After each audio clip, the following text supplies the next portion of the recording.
నమస్తే. ప్రస్తుతం మనం ప్రజావాణిలో ఉన్నాం. ప్రజావాణి కార్యక్రమానికి రాష్ట్ర వ్యాప్తంగా కూడా ప్రజలందరూ కూడా వాళ్ళ అప్లికేషన్ దరఖాస్తులు ఇచ్చుకోవడానికి వస్తారు. ప్రస్తుతానికి వీళ్ళు కమర్షియల్ ట్యాక్స్ ఆఫీస్ నుంచి అయితే వచ్చారు. వీళ్ళందరూ కూడా కాంట్రాక్ట్ ఉద్యోగులు. అసలు ఎందుకు వచ్చారు, వాళ్ళ ప్రాబ్లం ఏంటో మనం ఒకసారి మాట్లాడే ప్రయత్నం చేద్దాం. ఏంటి మీ ప్రాబ్లం ఏంటి అసలు? మాది జీతాలు రావట్లేదు సార్. జీతాలు రావట్లేదు. 5 నెలలు అవుతుంది. 5 నెలల నుంచి మా జీతాలు రావట్లేదు. దానికోసం మేము సార్ని విన్నపించుకొని సార్ దగ్గరకు వచ్చి అడుగుదాము. మాకు 25 ఏళ్ల నుంచి చేస్తున్నాం.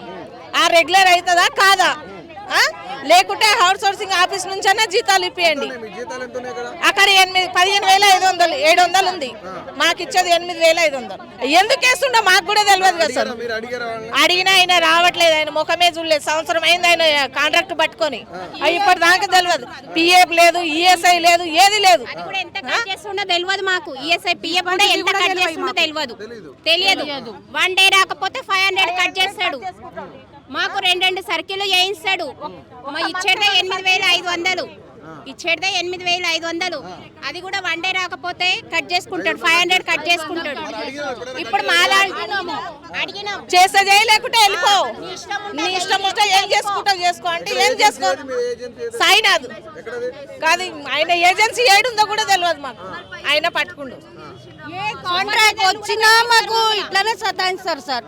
ఏ కాంట్రాక్ట్ వచ్చినా మాకు ఈ కాంట్రాక్ట్ వద్దనే ఉంది. మాకైతే మాకు రెగ్యులర్ దగ్గర రెగ్యులర్ కావాలి, లేకుంటే ఆఫీస్ తరపు నుంచి మా జీతాలు ఇప్పియాలని ఆ రేవంత్ రెడ్డి సార్ని కోరుకుంటున్నాం. మేము కలిసారా ఇంతవరకు రేవంత్ రెడ్డి గారు కానీ బట్టి కలవలే. ఇప్పుడు ఇక్కడ కలుస్తాడు అనుకున్నాం మేము, కానీ కలవలే. అడిగారు అసలు ఎందుకు రావట్లేదు మరి రేవంత్ రెడ్డి గారు అని? అడగలే. ఇప్పుడు మేడం వాళ్ళు అడిగిరు కదా, ఒక 10 రోజులు టైం ఇచ్చిరు మాకు. లేదంటే గెలిచిన తర్వాత అన్నా అని పిలవగానే నేను వస్తాను అన్నాడు కదా రేవంత్ రెడ్డి గారు. ఇప్పుడు అన్నానే అంటున్నాం మేము. రేవంత్ అన్న మాకు కూడా సాయం చేయండి. ఎంతో మంది చేస్తున్నారు, మాకు కూడా చేయండి. మమ్మల్ని కూడా రెగ్యులర్ చేయండి. మేము ఇంత తక్కువ జీతానికి చేస్తున్నాం. పొద్దున 8 గంటలకు వచ్చి 3:30కి వెళ్తున్నాము. మాకు 1 డే కూడా ఇవ్వకపోతే ఎట్లా? 1 డే కూడా రాకపోతే కట్ చేస్తారు. అది కూడా 500 వచ్చినాం ఆఫీస్ కి. అవును, మాకు ఎవరి మీద యాక్షన్ తీసుకోమని మేము అంటలేము. మాకు నెలకి జీతం కావాలి. మాకు యాక్షన్ తీసుకొని మేము ఎవరం సార్, చిన్న ఉద్యోగస్తులం. మేము ఎందుకంటాం వాళ్ళని ఇలా యాక్షన్ తీసుకోమని. ఇప్పుడు మేము ఏమైనా ఈడ అది ఇది మాట్లాడినాం అనుకో, రేపు మాకు డ్యూటీ తీసేస్తారు. ఇక 2-3 నెలలు అవుతుంది మాకు వేరే దగ్గర దొరికే వరకు. 100 మంది ఉంటాము కాంట్రాక్ట్ గా. అట్లా చేస్తారు. మీకు జీతాలు రాక 5 నెలలు అవుతుంది. 5 నెలలు. ఇప్పుడు మీ ఏజెన్సీ వాళ్ళకి కానీ లేదంటే రేవంత్ రెడ్డి గారు కానీ మా ద్వారా ఏం చెప్తారు, ఏం అడుగుతారు? రేవంత్ ఏం అడుగుతున్నాం అంటే సార్ని ఒకటే నమస్తే పెట్టి అడుగుతున్నాము. మాకు రెగ్యులర్ చేయాలి, లేకుంటే ఆఫీస్ తరపు నుంచి అన్నా జీతాలు రావాలని కోరుకుంటున్నాం మేము. అంతే, ఇంకా ఏమీ లేదు దాని మీద మాకు. మరి 5 నెలల నుంచి రాలే, చూసినాం ఇంకా వస్తాయని. ఎప్పుడు వస్తాయో మాకు తెలియదు. దానికోసమే ఇక్కడికి వచ్చినాం. అడిగినాం, ఏజెన్సీని అడుగుతూనే ఉన్నాం. ఆయన బిల్లులు రాలే, సెక్రటరేట్ లాగినాయి.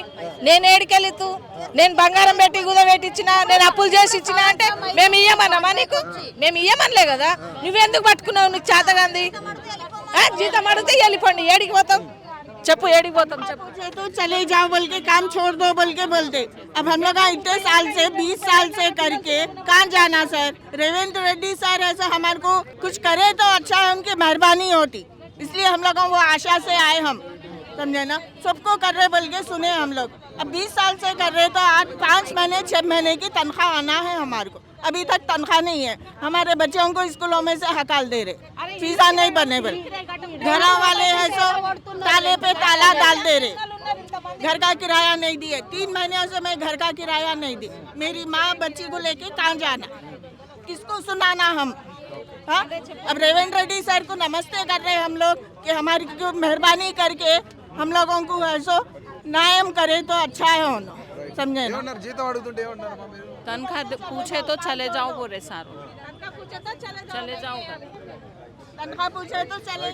అది పరిస్థితి. ఇక్కడ కాంట్రాక్ట్ ఉద్యోగులు ఎవరైతే ఉన్నారో ఏజెన్సీల్లో వీళ్ళు పనిచేసే వాళ్ళకి దాదాపుగా 5 నెలల నుంచి ఉద్యోగాలు రాక వీళ్ళు ఇబ్బంది పడుతున్నారు. సో రేవంత్ రెడ్డిని కలిస్తే న్యాయం జరుగుతుందని కూడా వీళ్ళు ఇక్కడ రావడం చూసాం. వీళ్ళందరూ కూడాను చాలా చిన్న ఉద్యోగం అది.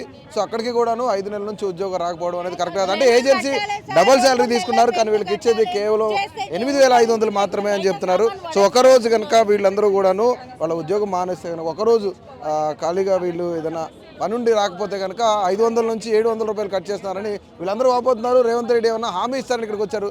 కానీ ఇక్కడ పరిస్థితి చూస్తే లోపల రేవంత్ రెడ్డి కానీ బట్టి విక్రమార్క కానీ లేని పరిస్థితి. అక్కడ ఉన్న అధికారులు ఎవరైతే ఉన్నారో వాళ్ళకి మాత్రమే వీళ్ళ దరఖాస్తు ఇవ్వడం జరిగింది. సో చూద్దాం ఎంతవరకు వీళ్ళకి న్యాయం జరుగుతుంది అనేది కూడా మరొకసారి చూద్దాం మనం.